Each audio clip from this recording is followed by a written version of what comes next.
दिव्या शर्मा जी, ग्वालियर से। जी हरिवंश। महाराज जी, आपको कोटि कोटि प्रणाम।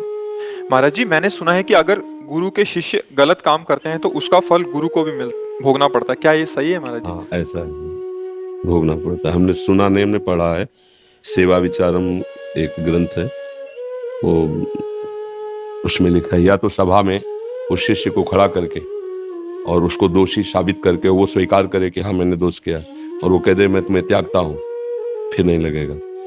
नहीं तो इसीलिए तो कि हमारे अशुभों को भी वो स्वयं भोग करके और हमें पावन कर रहे हैं, ऐसा कौन हो सकता है? ऐसा कृपालु को, इसीलिए तो बिक जाते हैं हम, इसीलिए तो बिक जाते हैं। महाप्रभु हरिवंश चंद्र जी ने पत्र में लिखा कि तिहारे आगले पाछले अपराध हरिवंश के भी, तू चिंता मत कर।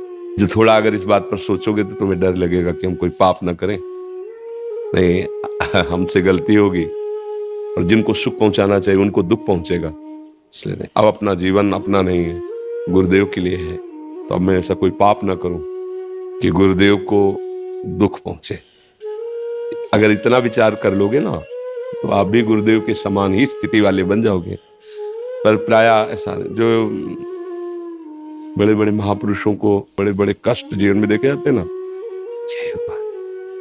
दीक्षा देने का मतलब शरणागत के अशुभों को ले लिया, चलो आगे बढ़ो, तब उनका नाम जब चलता है तो उनकी भक्ति में रुचि हो रही।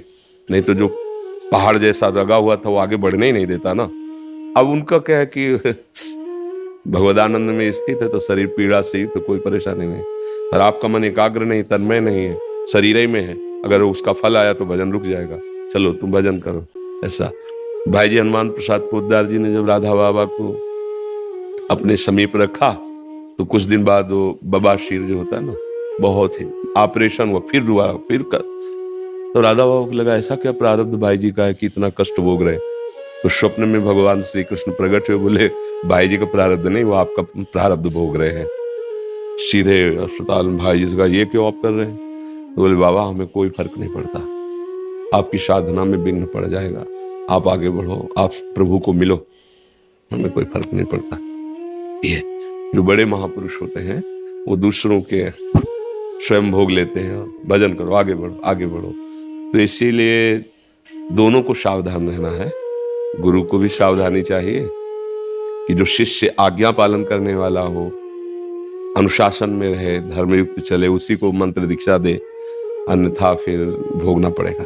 शिष्य को भी चाहे कि ऐसी करुणामयी माँ जैसा स्वभाव रखने वाले गुरुदेव को हम सुख न पहुंचा सके तो दुख क्यों दें।